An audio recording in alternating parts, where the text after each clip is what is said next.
Et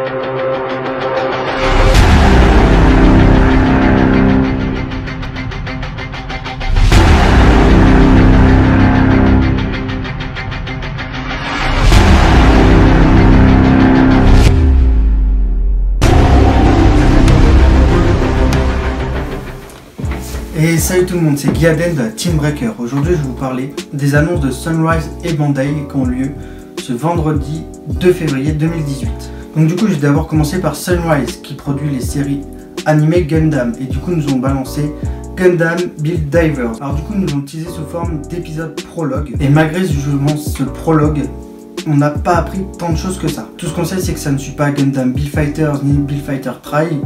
Donc du coup il n'y aura pas de particules Plavsky, mais un autre système, le système Divers. Ensuite, on sait que la plupart des mechas seront issus de Gundam O ou 00 pour les francophones et Gundam H. Mais il n'y aura pas que ça, j'ai vu qu'il y avait aussi des mechas issus de G Reconquista et bien sûr de l'UC. Ensuite, on apprend aussi qu'il y a deux tournois dans cet univers-là. Il y a le championnat solo et le championnat par équipe. Donc le championnat par équipe n'est pas avec 3 participants comme dans Build Fighter Try, mais avec 10 participants dans chaque équipe. Et du coup le but c'est de détruire le mecha qui possède le flag, le drapeau, qui est issu bien sûr des parties d'Airsoft ou aussi des jeux en ligne tels que Call of Duty, Halo, Battlefield, etc. Ensuite, c'est les seules choses qu'on apprend réellement. Il y a des rumeurs comme quoi ce serait basé sur de la VR et donc du coup ça pourrait changer le truc. Le chara design est génial, les combats sont super bien faits, comme le font très bien Sunrise depuis maintenant quelques années. Par contre, il y a quelques petits bémols. Déjà, niveau chara design, ils nous ont balancé des animaux humanoïdes. Je trouve ça un peu bizarre, surtout dans l'univers Gundam. Enfin, je pense que du coup, si c'est de la VR, ça pourrait être plausible parce que du coup, ce serait des avatars. Si c'est le cas contraire, je ne sais pas quoi en penser. Et ensuite, un personnage principal, donc un héros qui est teasé mais qui n'a pas l'air très charismatique, d'où son jeune âge. On verra par la suite, peut-être que je me trompe. Donc du coup, cet épisode prologue m'a un peu hypé pour la suite. Par contre, justement avec tous les points que je vous ai dit, eh ben, je suis un peu perplexe. Donc du coup, j'attends de voir avril 2018 pour avoir le premier épisode et je vous ferai un retour bien sûr sur cette vidéo. Et maintenant on va passer sur les kits que Bandai ont annoncés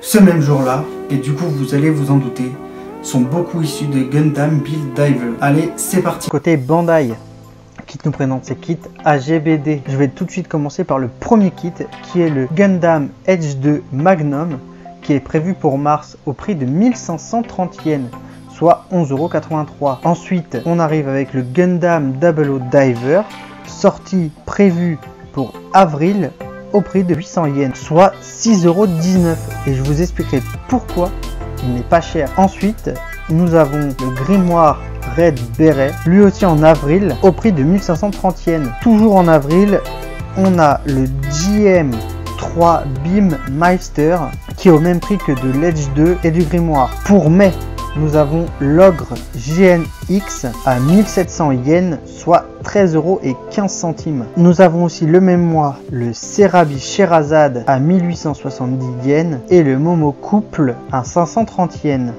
Il n'y avait pas que les AGBD, nous avons aussi les AGBC, qui sont un peu comme les Builder Parts et les Auction Parts qu'il y a eu, que ce soit du IBO ou de Gundam Build Fighter.